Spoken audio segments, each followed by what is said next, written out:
Ještě ona si pouští doktorku Plišákovou. Tak to je fuj, hnůj, prostě hnůj. To je tak hnusný, že bych si pustil Mária.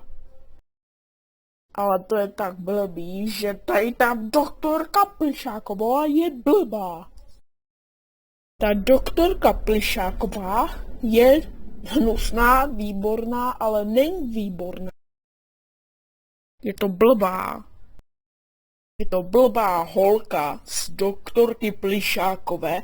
Jmenuje se doktorka Plišáková, blbý hraček, blbý, tady těch blbec.